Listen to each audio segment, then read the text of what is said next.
Well, hey, y'all, welcome to the GI Justin channel. I've kind of just switched gears a little bit with you today. Show you, something a little different. Talk about something that I think is kind of super important, especially in the world we're living in today, because today we're going to talk about something that absolutely everyone has on them at not all times, but a lot of the time. You know, we talk a lot about different politics and different things, and sometimes we talk about not necessarily in big terms, but the vaccine. And one of the things that I heard people say on the negative of the vaccine is that the government has some sort of tracking plan where they're injecting something along with this vaccine into your body so they can track you and do this and do that. Here's what I want to tell you from my experience, however you'd like to take that. Uh, if we, when I say we, I mean the government.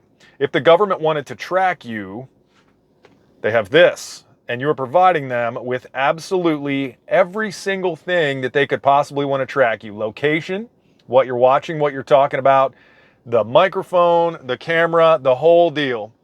So that's the thing here. Let's talk about cell phones a little bit.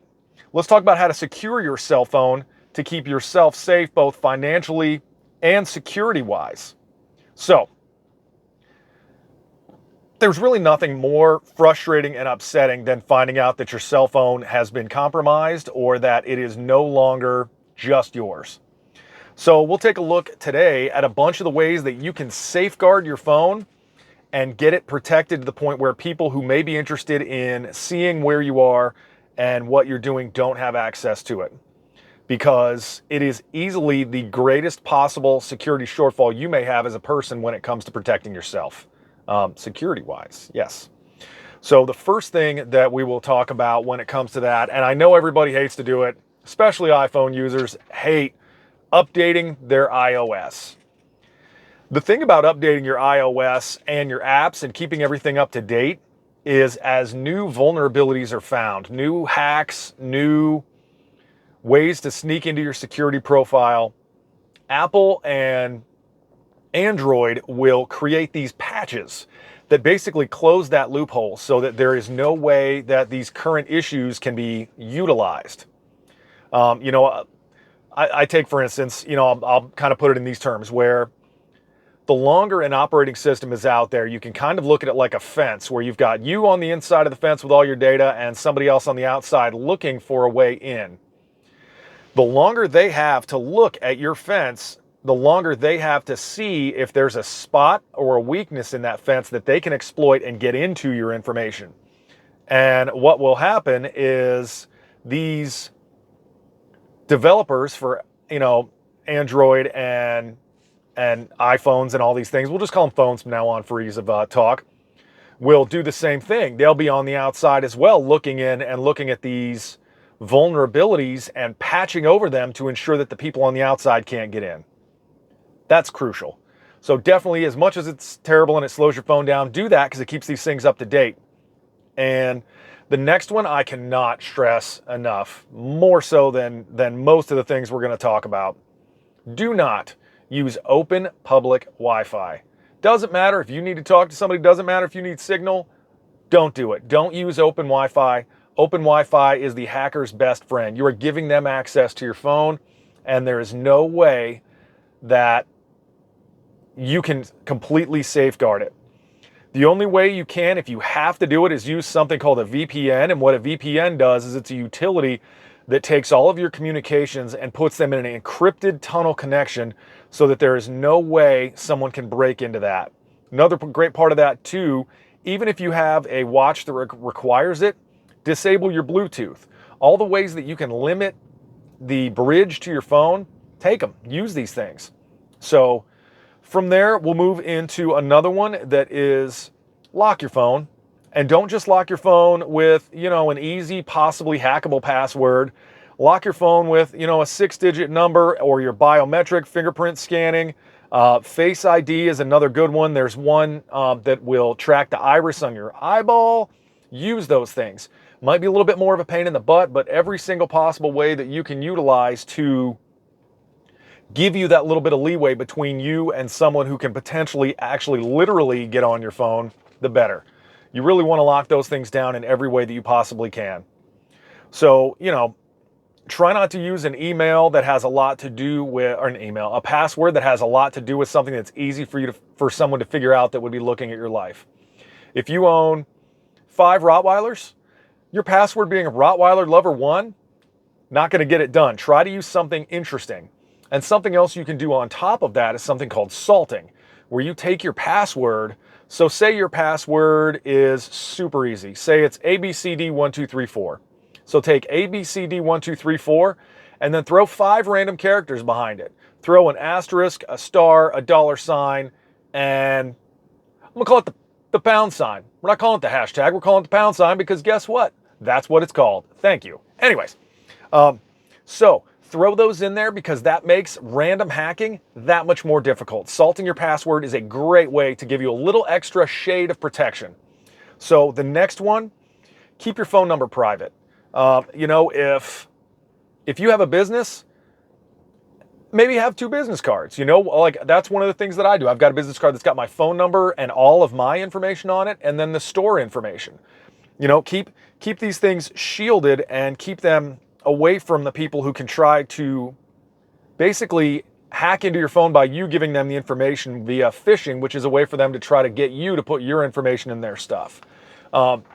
Next one is one we see all the time, and it's just not a good plan. So I gather that everybody loves Facebook and Instagram, and I gather that when you are about to take the trip of a lifetime, you want to hop on there and let everybody know, hey, I'm traveling from Sacramento Airport to Milan, Spain. It's going to be amazing. I'm sure that it's going to be. Don't give people that information. Don't let them know you're not going to be home, first off, just for protecting your house. But more so than that, the biggest thing you want to do there is keep yourself safe and keep your travel itinerary away from other people who may have misaligned plans with what you want to do. That's a dead giveaway. Hey, you might as well just put a sign out in front of the house that says, hey, I'm not going to be home. If anybody wants to come rob the place, I won't be here. Break into my car while I'm gone. Have a great time. Don't do that. So another really, really good one is a thing called two-factor authentication. Thing that's nice about two-factor authentication, I get it. It's a pain in the butt. But you hop on, the sites that you utilize the most, your financial sites, stock market, whatever it may be that is the most important to you. Set up that two-factor authentication where you set your password and then it sends you a text that says, hey, is this you? Great way to do that. It keeps your phone a little bit more safe because it requires that. And if they hack your password but they can't get that second factor, you're still good to go. This is called defense in depth. And what defense in depth means, it's actually a term we use in the military significantly. Defense in depth means multiple layers of protection, multiple layers of defense that a hacker or a person who wants to steal your information off your phone can't just defeat singly. They actually have to break this, they have to break this, they have to break this. Multiple layers of protection. So I get it. Two-factor authentication is not very fun. Super handy though. And it does make that second layer of protection that will keep you safe from hacking.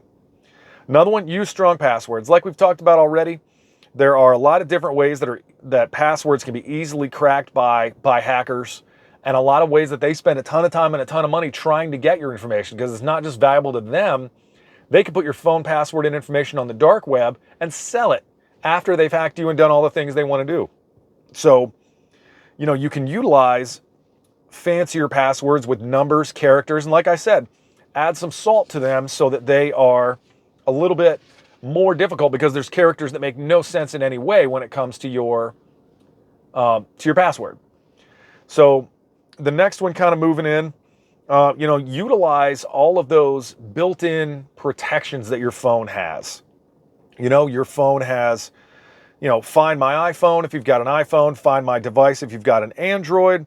Utilize these things that can help you if your phone is taken or is being misused by someone else. And on that same token, have your antivirus app on your smartphone running constantly. Have it as a diligent, useful app where it's constantly scanning, making sure that anything you're downloading and anything you're seeing is not malicious.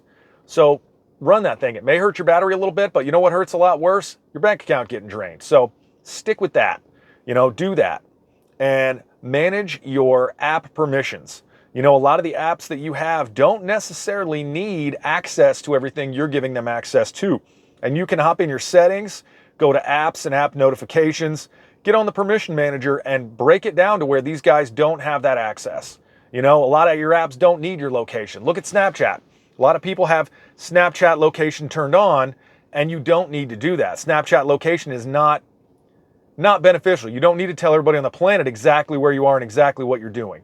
That's just not necessary. And along the same lines with the apps, know where the apps come from. Know who created your apps. Make sure that they're from a trusted source and that they are not from someplace super crazy and weird that, you know, maybe from China, where their goal is to utilize your apps against you. Next one is a really, really big one and really important and crucial. Don't use public cell phone chargers. Don't, you know, at the airport, don't plug directly into a USB. That's bad. Bad, bad.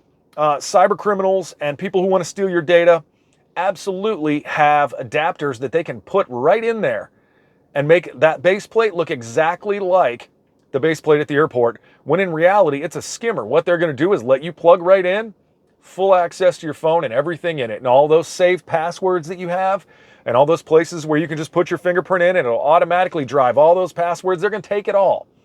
And all of that information will be gone. You know, don't just use the USB cable. If you have to do that, if you travel a lot, use a USB adapter where you can physically just plug your phone in and only get power. Don't utilize these public charging stations. Finally, more than anything, you know, a lot of people want to trade, trade carriers. Maybe you don't like Verizon, you don't like, you know, AT&T, whoever you use. So what they'll do is they'll jailbreak their phones. What you do when you do that is you put your phone in a condition that it becomes very susceptible to hacking, very susceptible to having your camera and your microphones taken over. It is imperative that if you want to change, just change. Go in there, port your number over, get it knocked out, keep it safe that way. So thank you guys so much for watching. I'm excited to bring you some different information kind of like this that maybe is in our prepper lane, but is day-to-day life prepping. So super cool to do this because it's great information and you may not be thinking of this. So if you guys really enjoy this, down here in the corner, there's gonna be a little helicopter. That's me flying in Afghanistan. No joke, pretty cool. Go ahead and hit that subscribe button. I'll bring you guys a ton more cool information like this that is stuff you may not necessarily be thinking of. So thank you guys so much for watching and have an awesome day.